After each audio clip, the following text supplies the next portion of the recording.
Not gonna lie, Gareth, it's a great hat. I think that it's important to know that ChatGPT probably told you to wear that hat. And thank God it did.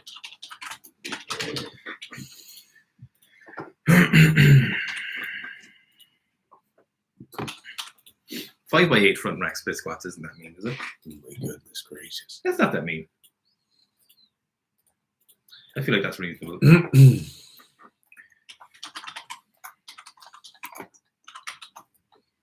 Yeah, one baby says nice hat. Yeah, thank you.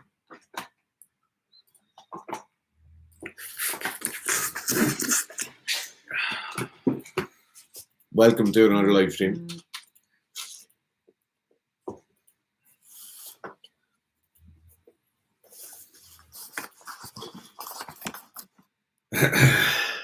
Spencer O'Neill says, morning, what should I do at the gym today? I would do 6 sets of 3 on the back squat at 85%, maybe 90% if you're very, very strong at the moment. After that, I'd do close grip bench press, 4 sets of 8, around 67%. And then once you've done your 2 main exercises, I'd start off with some barbell bicep curl, superset it with single arm sheet rows. Then once I'd done around 4 sets of that, near maximally, I would go and do some Copenhagen planks and some hamstring Nordics. Do you call this the New Year, new stream?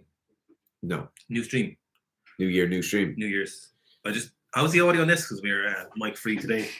Yeah, our audio probably isn't as good, but let us know. Due to a logistics error.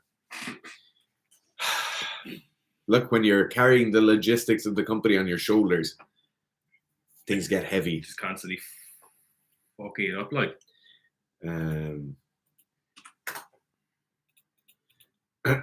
Right, keep getting your questions in as much as you possibly can. They don't even know if this is really us. Like, we could maybe just it's ChatGPT. This could just be ChatGPT. This might not even be this. Like, they don't even know if this is real. We could be looking at response answers here. A great website. Oh, thanks. Oh, thanks. Thank you. Oh, Dara, fundamental flaw in your setup here now. What? You're on top chat. Oh my God. Joe, it's every time you pop the chat out, it goes to from live to top. Could everyone just do us a favor and just like the stream, you know? Yeah. It'll be massively helpful. A 4-to-1 like ratio is abysmal. That's terrible. That's terrible. Like, we're trying to set up a new studio for better angles and better videos over here, and you guys won't even like our videos. Like, yeah, won't even like only the live 12 people. 25% of people. Yeah, 15. It's crazy. Like, we're getting new armchairs, putting new paneling in the back. It's gonna be sick. More cameras, different audio, and like the guy can't even like the live stream. How does that make you feel inside there?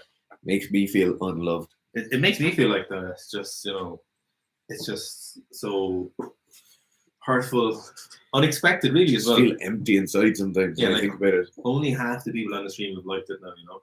Yeah, that's less than half. Less than half the people. What are we supposed to do with that? Just turn the stream off? I'd say so. Okay.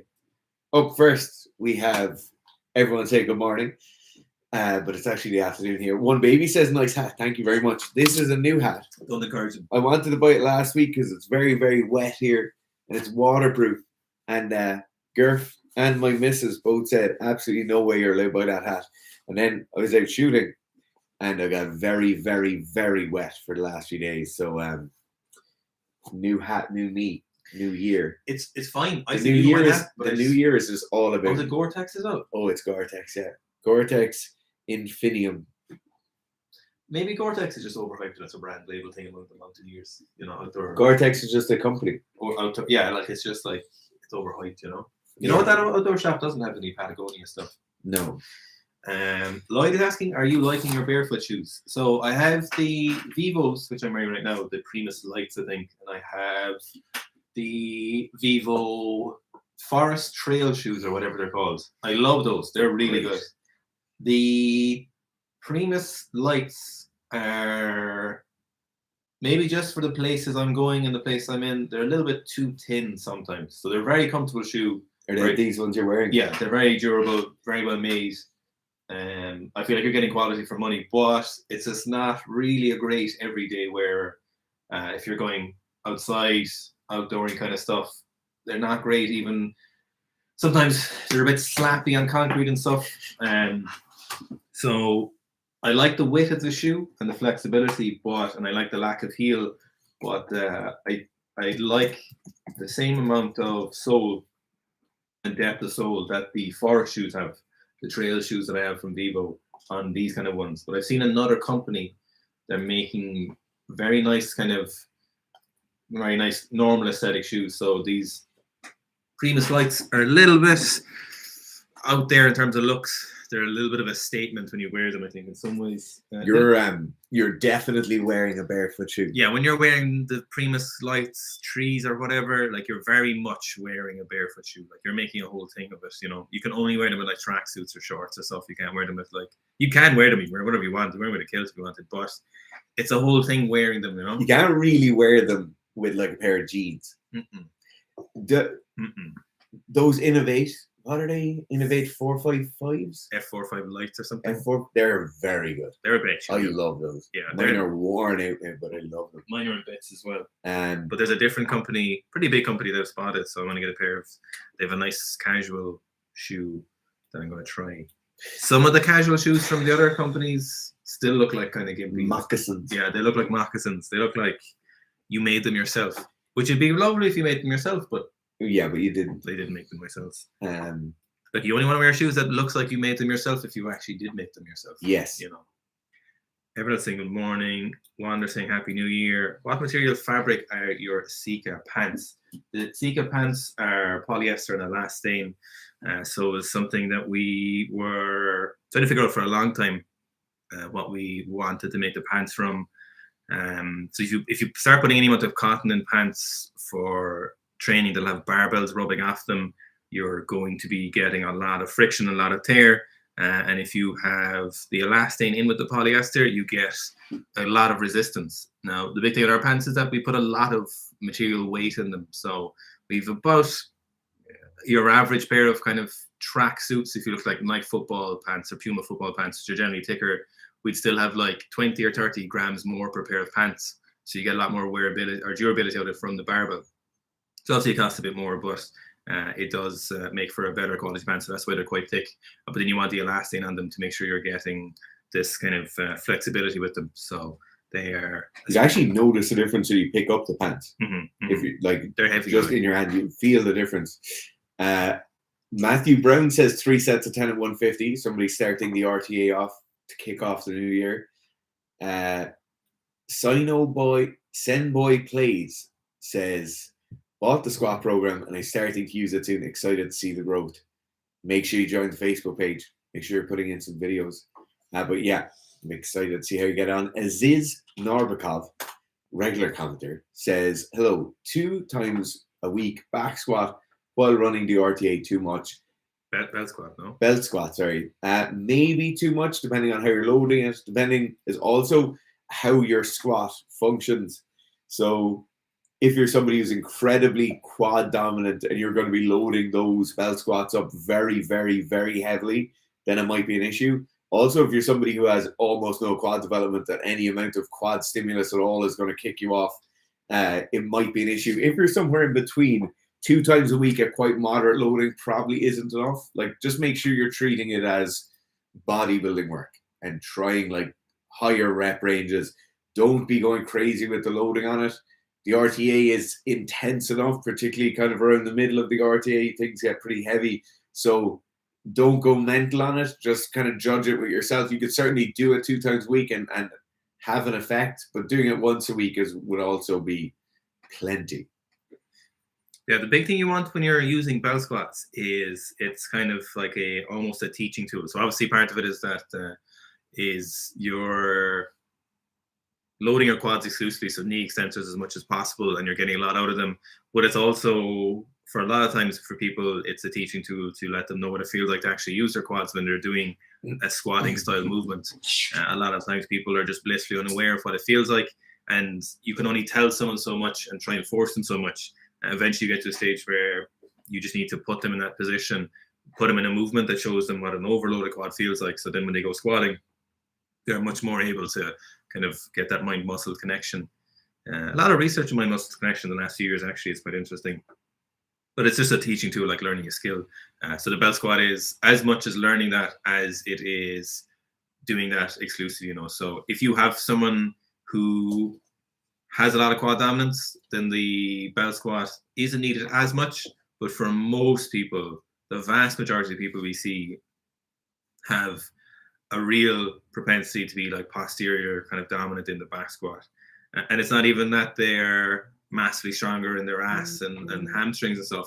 It's literally just kind of a case of that they aren't as good at using their quads as opposed to their kind of hinging movements, you know. So it's not something you want to be more weight on belt squat better. It's like enough weight and enough frequency on belt squat is better, you know.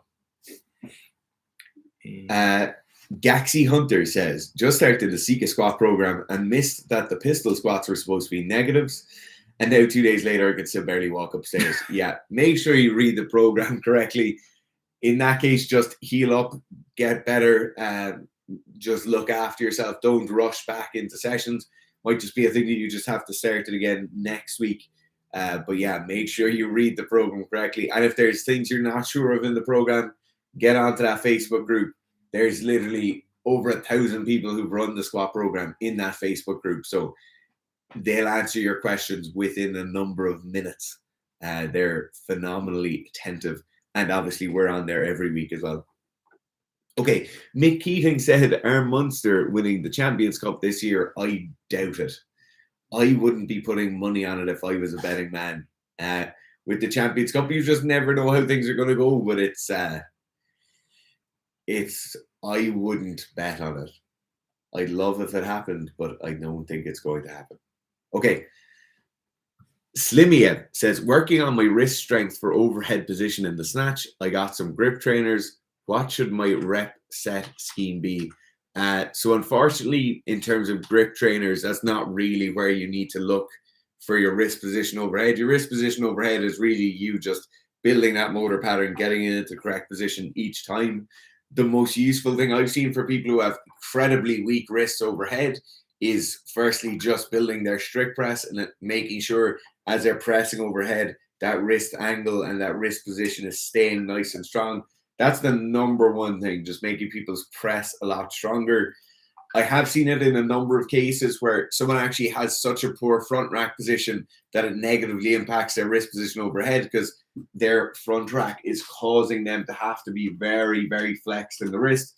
And then as they're pressing up, they're never punching through into that straight position. So unfortunately, I can't really recommend rep and set schemes because grip trainers aren't really what you're training. It's just the actual skill of holding the barbell in a better position is what you're looking to do.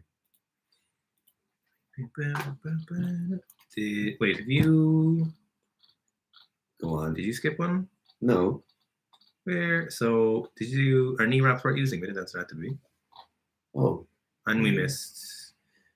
You skipped 2 people. Oh my goodness. Sorry, Pettery, our knee wraps worth using. So knee wraps are worth using when you need that assistance. You know, it's the same. Generally, it comes to knee wraps versus knee sleeves. It's just personal preference and what you prefer using. Most people just want the ease, consistency of using knee sleeves. But when you're using knee wraps, you get a little bit tighter, but then you need to frequently readjust them. So it kind of comes down to personal preference. If you want that extra assistance, then yeah, they're definitely worth using. There's kind of no reason not to use them in your squats. I don't use them. I haven't used these in years just because I just don't really want to. I just like the lack of hassle, to be honest. There's reasons I don't use them in the snatch and clean and jerk. And the knee wraps and knee sleeves will technically slow you down slightly getting into the bottom position. And they will also slightly reduce your bottom position. They will change it a little bit. There's some minor evidence maybe that knee wraps might negatively impact your tendons potentially, but there's a lot of variables going into that. So knee wraps are certainly worth using if you think they're the right thing for you. If you have an issue with maybe standing up out of it clean, you might get a lot more out of it. Some people get a load out of knee wraps or knee sleeves. They find that their clean has benefited massively from it. I don't have an issue with standing up from cleans or snatches, so it's not really something that makes a difference to me. Gable doesn't use them, for example, but Ilya does, or Lashley. There's no, don't temper yourself based on what other people. Just try them, see if they make a difference. If you have a coach, consult with the coach, see what he says. Don't just use them willy-nilly. If you have a coach and start using them randomly, like to ask him or her first and figure it out. Grey Matter says the audio is a little tinny but very soulful. Great to hear. Rambo is asking any tips to cut 5 kilos of weight before his BJJ competition next week, asking for a friend. Then he says something in Korean afterwards, and I looked it up and it doesn't seem to make any sense. So I'm wondering, did he just put in random Korean characters? Rambo, what I would say is go and watch the weight cutting video. Wait, Rambo, you need to lose 5 kilos, but you're already so skinny. What's going on? Oh, he definitely put himself in the really, really low weight class. Rambo, change your weight class. What's the story? Don't do that. That doesn't make any sense. You're already down so much weight. CD asks, oh, this is a great question. Good book to start reading about stoicism. I've been making a video in my head for a couple of weeks on this one. I haven't done any kind of philosophy videos in a while. So there is 3 places you can start based on your personality type that you can make a good place to start in. So if you are someone who is really already quite straight to the point, so if you're someone who is really wants information, wants to learn how to do it, and kind of get all the nuance out of the way and learn what actions you need to take, you can read Epictetus's book. He was a slave for most of his life, and he has essentially they're very short paragraphs, and there's a couple of different translations, so they're technically never written by the individual, or in Epictetus' case they're not. So you could start with that. Epictetus's stuff, it's I think his is The Art of Living. Epictetus book is called, there's the main one is what's it called? Epictetus book. Sorry, I'll find this. The main one you can get, blah, blah, blah, blah. The Art of Living is his one. And if you just like straight to the point, go get that one. If you like if you're like someone who you go out drinking and you have a cigarette in the smoking area, or you find yourself at 4 o'clock in the morning talking to one of your friends for hours with like a deep, meaningful conversation, you can get Seneca's book. So it's Letters to a Friend, and they're all essentially just letters published. And he's a little bit more soulful for a Stoic. He's a little bit more impassioned. I don't always like all the things he says. I don't always agree with all of them, and you probably won't at any of them. But he's more along that avenue. So if you're someone who likes a lot of conversations, a lot of nuance to words, a lot of depth to things, then I would get Seneca's book. And if you're someone who is a little bit more into kind of, I don't want to say father figure, but if you're like someone who enjoys a mentor for things, if you're like someone who kind of lives it, you get Marcus Aurelius' book. That's probably one of the more famous ones. He's broken into different chapters. So that was a book he wrote before he died in the last campaign. It was originally just, it's called Meditations. So it was written for himself. He didn't intend for it to be published. They were just private thoughts. He kind of journaled towards the end of his life, and essentially how to be a Stoic. So that's a little bit more of a mentor style, someone telling you with a little bit more nuance, but not as impassioned as Seneca's, and certainly not as straightforward as Epictetus's book. So they're kind of the 3 places I'd start with them. I personally like all of them. Seneca's can be a little bit boring sometimes. Not boring, but a little bit long-winded. But I would go with, I'd probably go with Marcus Aurelius and then I'd read Epictetus if I was you. Stoicism's gotten so bougie.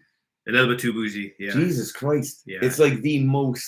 That's what I was originally going to talk about the video, was I think it might do it a little disservice, but then it's ultimately... It's gone crazy, hasn't it? Yeah, see, Stoicism for me is like how popular going to the gym has become in the last, like 10 years ago. Yeah. See, going to the gym became popular, and now Stoicism is like the thing. It's been co-opted by like Red Pill and masculine health is my thing. So I want to make a video just talking about it, but that's not what it's about, you know.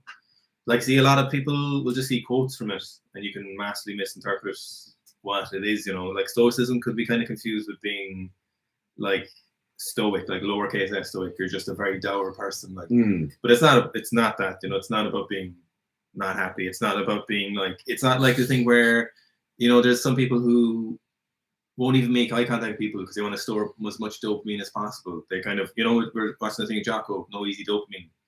I think people have kind of confused, or it might be confused by that, by the people who've kind of co-opted stoicism a little bit, that it's like just quotes, it's like not reacting to anything.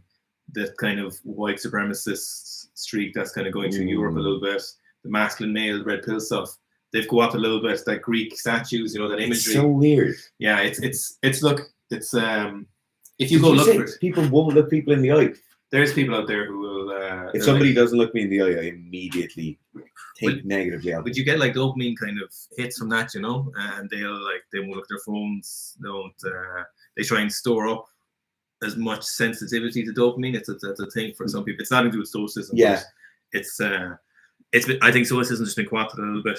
So I just wanted to make a video talking about like it's not what the current image is, you know, but. It's if it exposes a lot of people to it, you know. There's some benefit to it. It's gotten so popular. Yeah, I don't know if it's really. I don't know if people have really taken it in though. I don't think it's gotten very popular, but I don't really know. People like watching people talk about it, but nobody's, I suppose, living it. Essentially, I think nobody's getting after it. No one's reading the books, you know. No one's trying their best to do it, you know. I think, and not no one, but a lot of those people. But do you think everybody should be trying to get after it? Well, like there's nothing.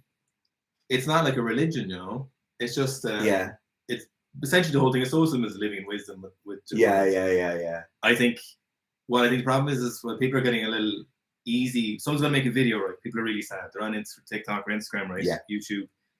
They have a lot going on, and they're not dealing with it great. And then you'll see someone who's very well spoken. Someone like us comes along and makes a nice video, but it's about stoicism instead of like training. And they're talking about it, and they'll give you a short allegory or a little story about stoicism, or they'll do one where it's like an old man, and it's essentially called maybe, you know. So you're an old man, your son dies or something, and they're like, oh, that's terrible. The old man says maybe, and then it turns out that the son would have had to go to war and die or something. And so that's great that he died, or he didn't have to do that. Maybe that's not the story, but there's things like that, you know. And people see that and then they feel good for like 5 seconds, and they're like, yeah. Which is the opposite of stoicism. It's the opposite of it, you know. So I think and I think the people talking about it are very well intentioned, and a lot of people I've seen are popular, are very well seem to be very well read on it, you know, and they do seem to be.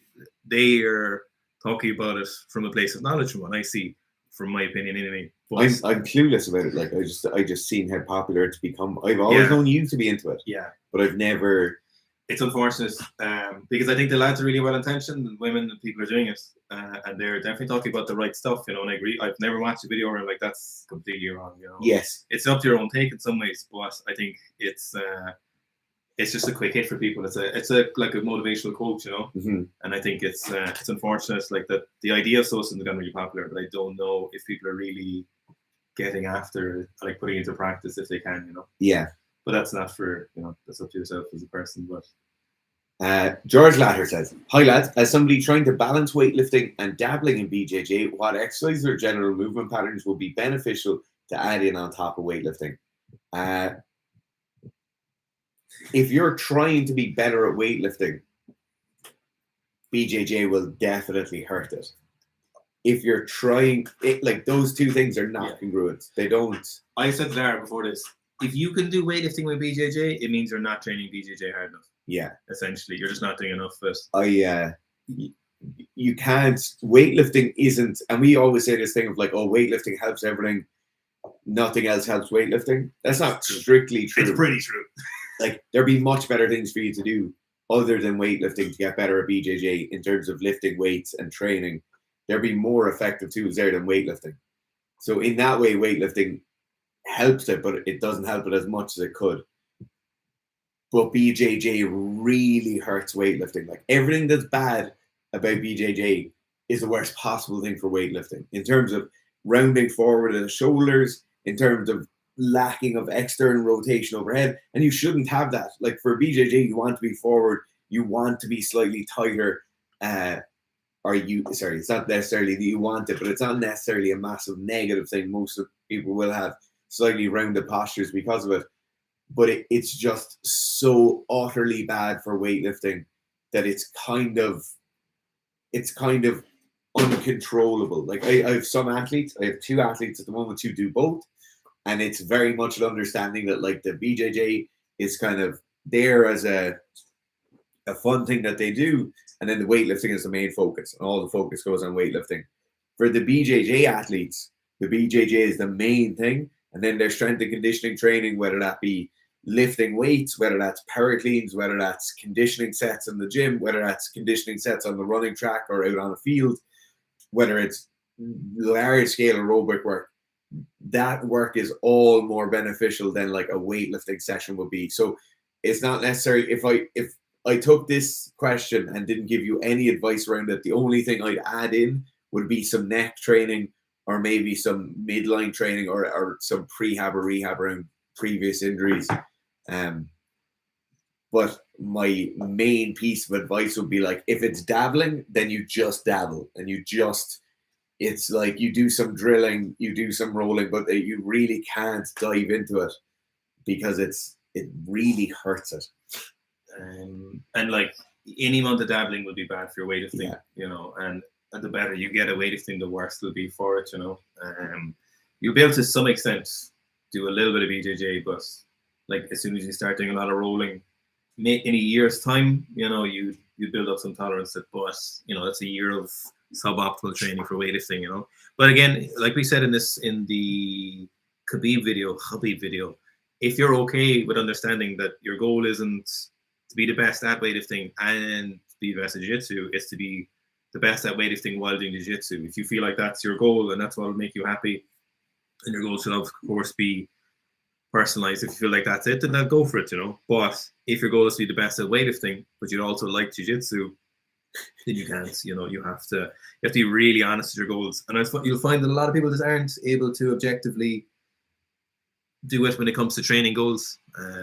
They'll be really well-adjusted people, very diligent adults with careers and balancing families and stuff. But as soon as it comes to a bit of training, a lot of people will get it wrong when it comes to the goal setting aspect, or understanding that they're fucking up, you know. Yeah, and that's the thing that they'll say. I really like the thing I equate it to is somebody will come to us and say, I really want to squat 200 kilos, or I really want this strength output, and you'd say, okay, it's simple.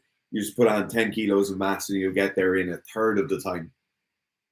And then suddenly they don't put on the 10 kilos of mass because obviously it's negatively going to influence other things like how they feel, their general aesthetic. They might be in worse shape because of it. But everyone says they just care about the strength and they just care about the output. Whereas you do have to be a bit more kind of inward facing when you're looking at those goals. Is it just dabbling, or do I actually want to be better? And just dabbling is a whole thing, you know. Mm-hmm. Like I just dabble in fishing. I'll go fishing maybe 15 times a year, and it annoys me that I'm just dabbling in it. I currently don't dabble in anything. No, I don't.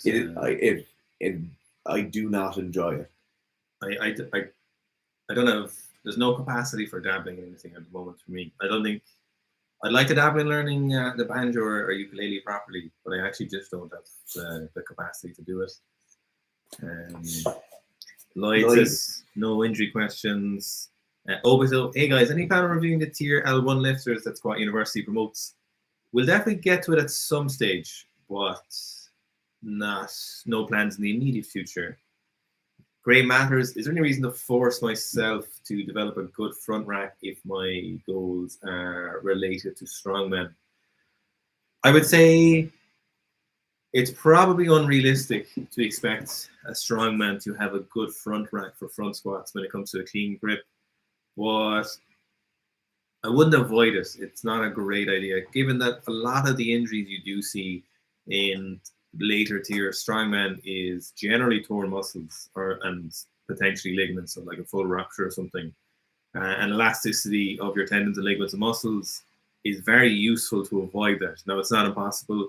Load obviously plays a large impact on the how soon something's going to tear, but the elasticity of those will absolutely help if when it comes to these kind of injuries, or mitigating them to a good extent. You won't be able to fully eliminate it if it's potentially going to happen, if it's a weak area of your body for you. But having pretty elastic, as is feasible with the strength training and size you need to be for top tier strongman, it's a good idea, I think, to be fairly well rounded in terms of mobility when it comes to from these kind of things. So, do you need a front rack so well that you can do front squats? Not really. Should you be able to rack a little bit? Should you have some minor proficiency in it? I think you should, for your own sake, in terms of potential injury prevention, or at least put yourself in a scenario or a playing field where you might mitigate some injuries, or you'll give yourself a good chance of that. Most of the time, the log, fully vertical wrist position, stacked forearms, the jammer press kind of car stuff, all of that is like fairly vertical, so you don't need any real external rotation in that position. So I don't think you'll need it for strongman. I think you'd more need it for your own sake, in terms of maybe preventing injury. So it comes into an interesting thing as well, of like the demands of a sport are dictated by the athletes that are doing well in it to a certain extent. And if everybody around you won't be able to front rack a barbell, and obviously people are looking for that edge, they're looking for like the place that they can gain the extra advantage. But as Gareth was saying, a lot of the events are made for the massive people, because people in strongman competition, even amateur strongman competition, want to be doing events that look like the world's strongest man events. And when you look at the world's strongest man events, like there's nothing, even an axle, like you're not really front racking an axle correctly. So I'd always try to say, like, emulate those who are doing the best in your sport and have a look at what they're doing. Now, if suddenly all the strong men in the world are able to do like a box splits, or you'll see them front racking a barbell and then putting it overhead and doing like some kind of bear complex with it, then you'll probably say, okay, this is a deficit in my game compared to the people who are doing better than me. But that's always somewhere I'd look, as to where I can gain my advantage. JB says, have there been any updates in the background of the Liu Zhejiang case? What are the rumors? Nothing. We probably won't hear about that for years. No. They'll probably just fade away. Oscar Blood just saying crazy things again. Hi guys, more realistic question. Do you think Munster will beat Leinster before 25? But like, obviously Munster are one of the best club teams in the world at the moment, but like that's not a big deal. But we'll move on. Banana Bread says, Q regarding transferability of VO2 max. To what extent is VO2 max sport specific? Cyclists, swimmers, skier, identical VO2 max, age, etc. They all do a marathon. Who perform the best? So in cases like this, right? So VO2 max is purely your efficiency of processing oxygen, right? And when people say like who's the fittest question, and it always comes up, the problem is VO2 max is not immediately transferable across all remits. So this was a problem in a lot of studies when they started looking at like cross-country skiers versus runners versus triathletes, and they start calculating their VO2 maxes and whose VO2 max is going to be best. When you're looking at these kind of studies, you need to look at ecological validity, and that's where they stopped doing VO2 max only on a bike. So it was always just a stationary bike that they'd use to do VO2 max testing. And now they'll use things like the Woodward treadmill, they'll use a bike, they'll use a skier. Because usually when you take most athletes into the gym, it's always cross-country skiers who have far higher VO2 maxes than most of the others. But so that's the answer to your question. Cross-country skiers have higher VO2 maxes than marathon runners or cyclists or things like that. But it really does depend also on the area in which they're being tested. So you're saying they all do a marathon, who would perform the best? The marathon runner would perform better out of all of them, probably followed closely by a triathlete if it was there, then probably the skier next, because the skier would have the higher VO2 max. Then the cyclist, because the cyclist is in a leg dominated sport, would have a lot of ability to process oxygen well within their legs. And then the swimmer finally, and probably I'm saying the swimmer finally, not because their VO2 max would be lower, but because swimming is a sport that's dominated up to 85% by the upper body. And if you're running a marathon, your upper body is basically useless. So a swimmer, you want short little legs that aren't going to develop a lot of drag as they drop down in the water. And you want a big, long torso. So you're like a torpedo when you go through the water. And that's why swimmers, if they were kind of genetically suited towards swimming, if they the morphology of a very good swimmer, swimmers wouldn't do the best in a marathon. I hope that answers your question. Or maybe I just went off on a rant there.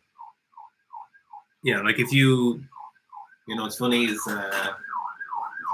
jiu-jitsu people will talk about that. They're like, oh man, we get crossfitters in, or we'll get marathon runners come in and they can't do more than 1 or 2 rounds, or we get rugby players in. But it comes down to the specificity of the action, you know, like the marathon winner is going to win the marathon because there's other actions involved in that. You know, it's not just a VO2 max. There was one study we looked at before, the VO2 max of elite BJJ athletes was just slightly above the average kind of person.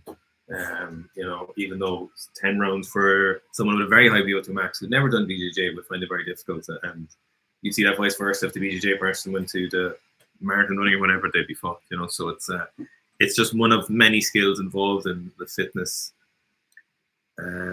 Cocaine and Dunhill said, should I pop my pussy P asterisk asterisk asterisk Y during the snatch?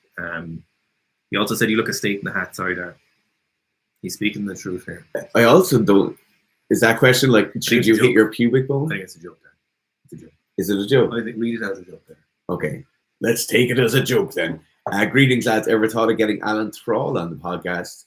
You haven't thought about it, but I haven't watched. I know who Alan Thrall is. Yeah. I've never really watched any of his videos other than stuff he's done with Zach, you know.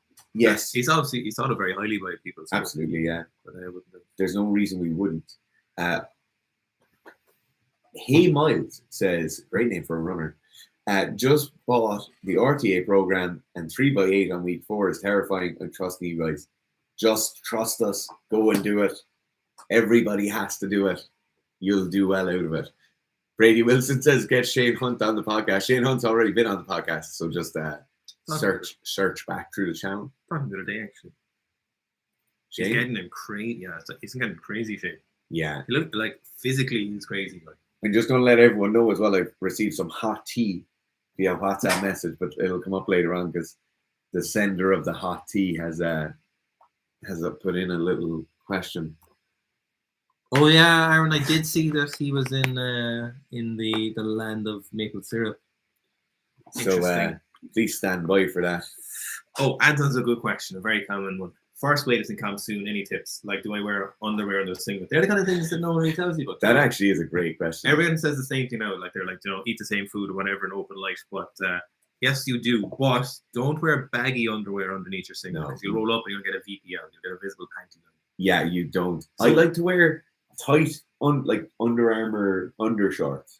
Yes. Underneath my singlet. I was just going to say, I would wear those potentially instead of underpants. Yeah. You can wear like Brazilian briefs if you want, like a jock strap kind of thing. That's a whole thing. I wouldn't do that if I was you. Don't wear things you normally don't wear. But I would wear, wear very tight underwear. If you're conscious about it, wear the what Dara said, like the short compression shorts underneath. First of all, I would say wear your singlet around your house if you haven't been training in it for your first weightlifting competition. Just wear it around.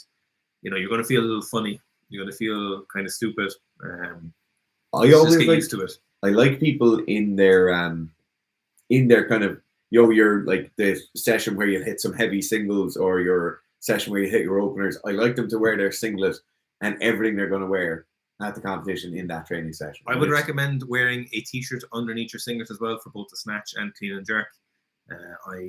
Most people feel very exposed wearing the singlet without a t-shirt underneath, but they'll see other people doing it, so they will do it themselves. But I would definitely wear it. Obviously, open very light. You know, don't open at something that you can't hit any day of the week. Eat the same food as normal. Definitely don't cut any weight for your first competition, especially in weightlifting. I want to say enjoy it, but I'm not going to say that. One other thing I would say is have a very, very definite plan going in. Hand that plan to someone. So ideally you'd have like your coach there, but it might be your friend there or something, as is regularly the case when it's your first competition. In that case, hand them your 6 lifts you're going to hit, hand them the different warm-up attempts you're going to hit, and then make them your kind of boss or your handler for the day. And that doesn't change no matter what, because a lot of the time it happens where you'll snatch like 60 and miss it and miss it and miss it, and then you might hit 65 and it will go perfect, and then somebody will say, oh, I'm not going to open at 67, now I'm going to open at 70. And you really do not want to do that. You want to have a set out plan that doesn't change. Now, granted, if you're in competitive mode and you're 10 competitions in and you're looking at what other people are doing and then you're bumping attempts, so you might be changing what you're going to open at, that's perfectly fair. At your first competition, you want it to be like a plain omelette, just nothing strange, nothing extraordinary. You just get the job done. I'm currently back in a love affair with omelets for breakfast now, but I'm sure within the next 2 months I'll be sick of them again. Christian Skoggs Holland says, where are we going? Underneath Anton's question. Go on. Oh, yes. How long to do higher rep strength work, GPP work when starting a cutting fat loss block? Not trying to push up, snatch, or clean and jerk or squat numbers right now. I do it for as long as the block lasts, to be honest. Just use those strength training sessions and GPP sessions as a calorie sink where you're going to burn as many calories as you possibly can. So high reps in big, large exercises is absolutely great for that. Squats, deadlifts, RDLs, bench pressing, pendlay rows, all those things. You can even put in some kind of time restraints for your restricted rest periods in between. Your heart rate will stay higher for the entirety of the session. All these things are just burning more and more calories. So if the fat cutting block is going to last for 8 weeks, I'd keep the high reps for 8 weeks. If it's going to last 12 weeks, keep the higher reps for 12 weeks. And just get that fat loss done. And then you can go back and do some actual training. Lachlan said Sika body armor program looking to get yacked. Definitely within the first 6 months of this year. No, we'll get no, that sounds like a joke, but definitely within the first 6 months. Yeah. But not soon. By end of Q2. Yeah, by end of Q2, the Sika body armor will for sure be released.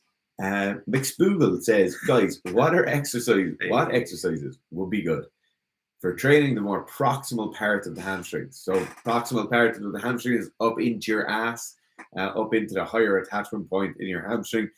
To be perfectly honest, McSpoogle, training for particular areas of a muscle doesn't really work.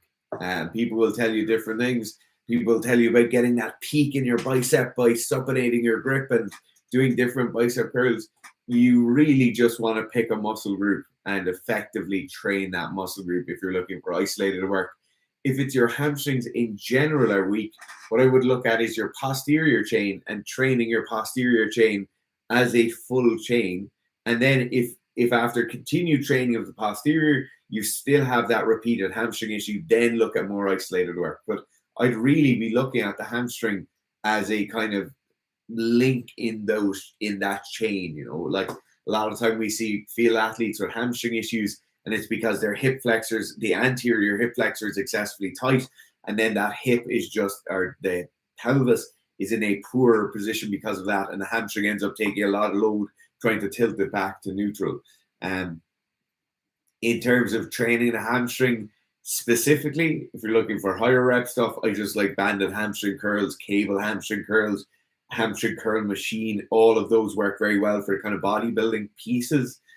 If I'm looking for increased coordination, increased skill, increased ability to produce force for the hamstring, I prefer the hamstring Nordic style exercises. So just making sure you have a nice open hip position, you're not overly bent over, making sure you're leading forward with the hips.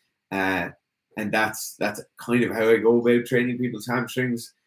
Obviously, you can set your feet out a small bit further in a glute bridge and you can kind of hit the hamstrings as well. But yeah, I'd just be cautious of that, isolating those different areas within a muscle group. And you see it all the time. You'll see people get how to get that sick bicep peak and all this shite.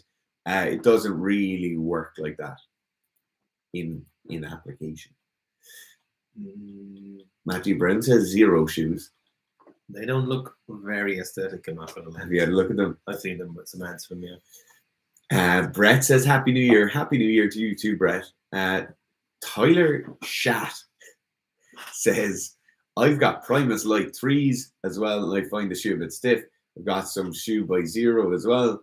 I've worn the Vivos. While the Vivos are more aesthetic, I find myself wearing Zero almost exclusively. Yeah, some of the Zero aren't super aesthetic.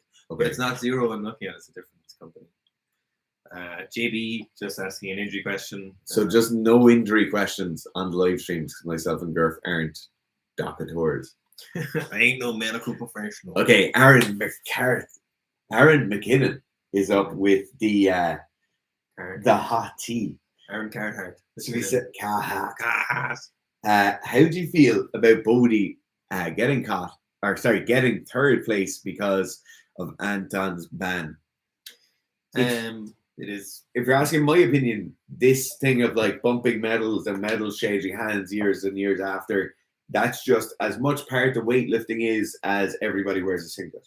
That's just what happens. It's happened forever. It's just the way it is. Yeah. A lot of people will be like, oh, it's great. And people will actually get angry and be like, oh, I wish Bodie was on the podium on the day. Everybody's on drugs. Nobody should be angry. Nobody's clean. Yeah. Like it's anybody who's like, oh, I can't believe that medal was robbed from me on the day, or you'll see it a lot with Olympic sports where they'll get a retroactive ban 2 years later and the medals will be kind of passed out, and then there's this whole thing of they never gave their medal back. Everybody's on gear. Nobody should be angry. One of them just got caught. Great to see Bodie getting a medal, but it's very much just part of the sport. So he tested positive for LGD, so same thing exactly as Mona tested positive for. Why he's using SARMs? It's there's too many things to know. Obviously, I don't know Anton well enough to ask him about any of this. I wouldn't try take any insight from it, from what he tested positive for. Not yet, I suppose. It might be a misguided testing thing where for a while it was thought, and it might have been prior to this newer test, but it could have been in use last year before they they released that they could test for longer, so it's probably a part of it. And in general, you want to be using things that are, shorter detection times for games. You'll see that athletes will use stuff that is maybe not the most effective, but when coupled with detection times, it's the most efficient thing to use for them. So it's interesting using SARMs, but I'd imagine it probably wasn't the only thing. It's hard to know really what's going on. I'd like to ask Anton Sunday maybe if I get to know him well enough, but how do you feel about Bodie getting the ban? Obviously, as Bodie is a very popular weightlifter, I'm sure a lot of people will be happy about Bodie getting the medal, I'd imagine, because everyone in the weightlifting community is really likes him. Yeah. Anyway, on a similar topic, so the Alberta Weightlifting Association has just sent around an email to its members, and it says the AWA has been made aware that Dimitro Chumak is advertising weightlifting seminars, coaching, and services targeted at the weightlifting athlete. Mr. Chumak is currently provisionally suspended due to allegations of violations of article, basically because he's got popped. And the email is basically saying anybody who attends the seminar, gets coaching from him, or services from him, can be at risk of a doping violation and a ban. So this is the Ed Cohen rule.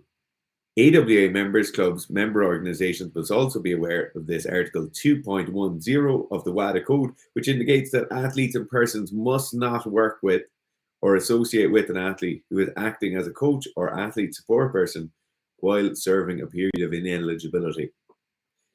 It is the Ed Cohen rule. So Ed Cohen was originally the first person that the IPF brought this into, and then WADA or the IOC kind of sports adopted this a couple of years later. So I go and actually failed 3 drug tests from what I remember, which is it was good old deck, I think, all of them. So definitely 2 drug tests, but I think there might have been a third. So I'll be as non-specific with this story as possible, but there was a person who got banned or their ban extended for this because they did a workshop and the powers that be knew some of the athletes at the workshop and knew that they were active members of a certain federation, and they essentially squealed. They made a plea bargain, I suppose is the best way. They kind of blackmailed them. Kind of blackmailed them. They said your ban will be, or you'll get a severe ban if you don't rat this person out. But then they didn't get a ban after, and they rat out the person. That person then got a longer ban. It's not that hard to figure out who we're talking about, but it's crazy. Matt said, Matt bro, 3x10, 150. Oh yeah. So got a 210 deadlift at 84 body weight, no equipment, just for Christmas. So happy the program was great. Thanks, lads. Nice. Well done, Hugo. Great. Sinfield. George Matusevic. Nailed it. I'm going Sika deer hunting this next fall. Very lucky to be Sika deer hunting in the US, assuming fall is. Wonder is in the Chesapeake Bay by any chance? Very small pockets, from what I'm aware of. Yeah. I'll probably mention this, but what do you call these called Sika strength? Also clean jerk from 55 and slash from 20 to 120 years old. Pretty good numbers. Why are we called Sika strength? The real reason we're called Sika Strength is because it's incredibly difficult to come up with a name for a company. So myself and Gerf were working together, doing all this stuff, and could not come up with a name for around 6 months. And then we were literally driving around one day and we were shooting in a different place. So I brought Gerf to a different place he hadn't been before. And he goes, what are the kind of deer down here? Because I said, they're not like the deer in the other place. And I said, these are Sika deer. And then Gerf goes, Sika Strength. Oh my God. And it was just like the clouds parted. But there's some great Sika shooting in Ireland. It's a Japanese word. Well, I don't know what it means. I think it just means. Is it in Swedish? It means pig. I think Finnish it means pig. Finnish. But Japanese, I think it just means deer. Deer. Deer. Sika are great animal fun. Yeah. Need more merch. We Fit Gainer merch. There'll be merch within Q1 for sure. There's a whiteboard off screen that you can't see. We're doing a lot of planning on it. Okay. NMC_97 says, well, lads, 3 weeks into the RTA maintenance, it got struck by a vomiting bug. Lost around 7 kilos of body weight.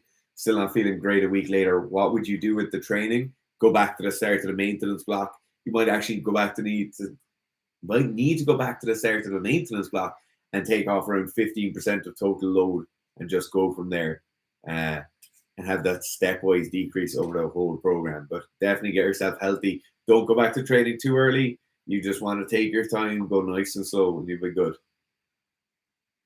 Matt says they're real wily. They are real wily. Oh They'll stand and stare at you for ages, but they're real wily. They know magic. They know black magic. They just disappear. One thing I'd recommend over everything else, if you're shooting Sika deer, is that you get very, very good shooting sticks and then you practice head shooting them.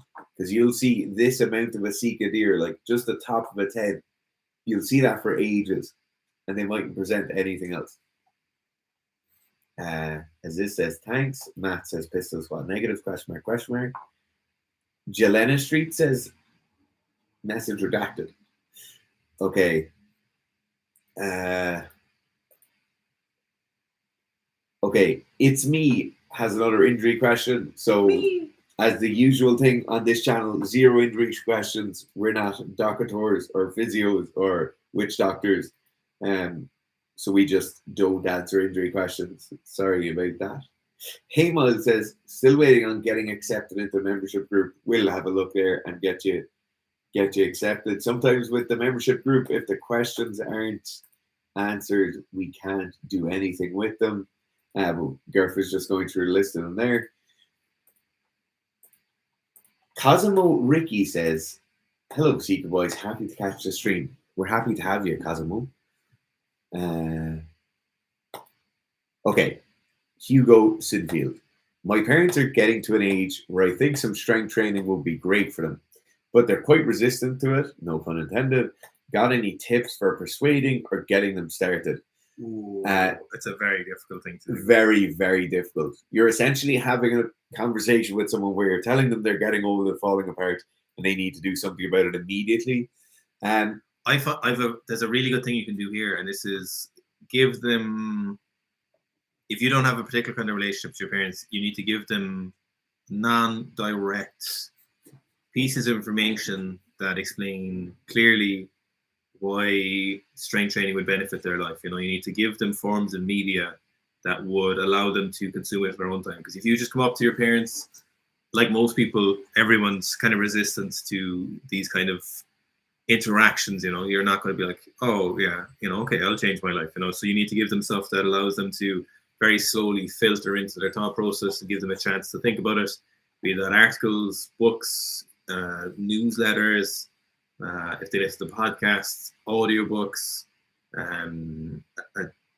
do they watch TV, something to look at. You need to give them something that will let them really slowly assimilate this thought process into their kind of life and give them a chance to kind of think about it. You can do it in a long form as well, so in a very gentle way. You can be like, just talk about it, do it yourself, talk about how you like it, talk about what feels great for you. You don't have to say, you guys need to do this will benefit you, because most people are going to be fairly resistant to that. So you just talk about why it benefits you a lot. If someone else's parents do it, you can talk about why they like it so much. Just leave heavy things around the house and make them move them. You can't lift that, can we? I think the other thing is like, there has to be, if they're doing no exercise at the moment and do nothing really physically active, the barrier for entry is very, very high. Getting somebody who just does nothing, sits on the couch, mightn't even be terribly out of shape, but they do no kind of physically difficult things, getting them straight into a gym and that being their first interaction with physical activity in maybe 20 or 30 years probably isn't the way to go. Doing something that's kind of more enjoyable, or that might be masqueraded as a sport or an activity, can actually be a great way of doing that. So whether that's like them starting some tennis lessons or starting playing golf with a group of people, like that stuff is a very nice little gateway drug into actual proper exercise that's going to make a difference for them. And that might be you going and doing those activities with them, or you knowing that their friends are into those activities and then trying to shuttle them in there. And then the increase in physical activity and the increase in exercise can come from there.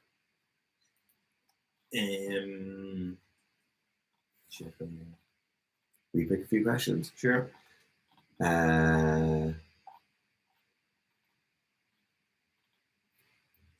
Tom was asking us how much enjoyment do we get from Broderick just eviscerating people on his life. I get so much enjoyment from it. I actually have to stop looking sometimes because it's just like... It's one of my favorite things in the world.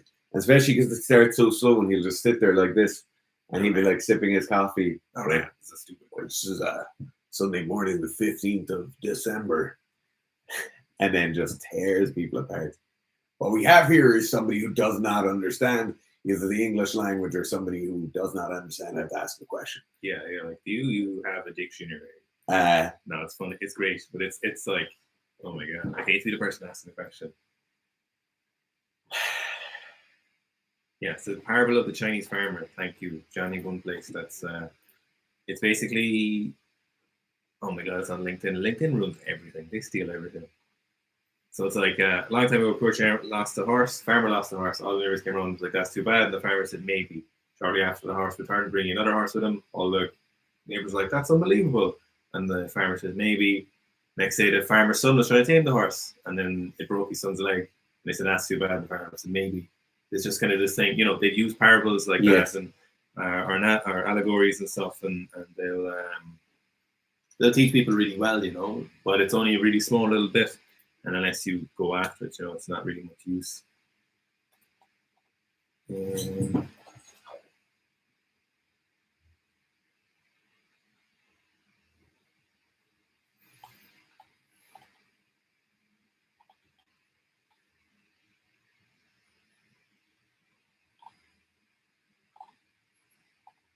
Incorrect thing, do you think there's any value to low bar AKA half squats for hypertrophy compared to ATG squats, real squats, pyramid bodybuilding context? So there is some EMG studies done, EMG studies done, so where they look at kind of activity, and you kind of no surprise there is some favorship for the posterior to kind of traditional low bar style squatting. It's not massive, the quads are still hugely involved, but it's certainly significant over a period of time. Like if you're looking at that in one individual case per movement, it's not a huge amount extra, but with over the course of hundreds of reps and thousands of total tonnage of kilos, would it make a difference to the muscles that it slightly favors? Probably. So if you're looking for some more posterior hamstring development, maybe the low bar might be an option there. Probably not the best option, but it would certainly make a difference, but it would depend on what you're looking for. Some guy called John Shields says, "Who's the handsome fellow who was a cameo in your recent Sika Strength news video?" Don't know. We'll never see. No idea who that is. Okay, incorrect opinion has something that you might perceive as an incorrect opinion. What's that? I perceive it, and this is an interesting point that I always think about this, right? So he says anti-doping shouldn't exist for that reason. I assume when he's talking about retroactive bans and things like that. Like, imagine if athletes could design optimal PED protocols, we would see some insane stuff happening. To be perfectly honest with you, I don't think we would see any insane difference in athletic outcomes. Yeah. I think optimal PED protocols at the moment. Weightlifting you would. Weightlifting you would, because you wouldn't have to cycle off massively. I think the main difference you'd see, the significant main difference you would see, is that firstly, athletes would be healthier because they wouldn't be spiking and dropping and spiking and dropping, and they'd be just able to kind of control their levels a small bit more. So you'd probably have overall an athlete base that are much healthier. And then the second thing I think you would see is you would see a lot of young athletes messed up in the first kind of 20 years of no drug testing. See a lot of young athletes really messed up like you see them now. But I don't think the actual results would change all that much. Like, look at what most sports have at the moment is very, very high levels of drug use and very, very high outputs in terms of records. I don't think you're going to see an 8-second 100 meters. I actually don't think you'd see a change in the 100-meter record if doping or anti-doping, because everybody who's there is doping. Even with weightlifting, you might see a difference because they wouldn't have to come off as severely pre-competition. But those records still aren't massively different to what the records were when drug testing didn't exist. Like it's the PED protocols are pretty optimal. The only bad thing is they have to cycle on and off. Frederick Nietzsche saying, for combat athletes, what's the correct frequency of rows, bench, and pull-up? Is twice a week enough like squats, or does more equal better? So for a combat sports athlete, more is definitely not better. Essentially, you're going to get to a stage where it negatively impacts your ability to do your sports, mobility, speed, availability of energy, because you've pushed it towards the strength training. So twice a week would be loads for those, absolutely. Twice a week benching might be a bit too much for your in-season work. It might compromise a bit of mobility, but pull-ups and rows twice a week is definitely a pretty optimal amount for most people in combat sports. Okay, I think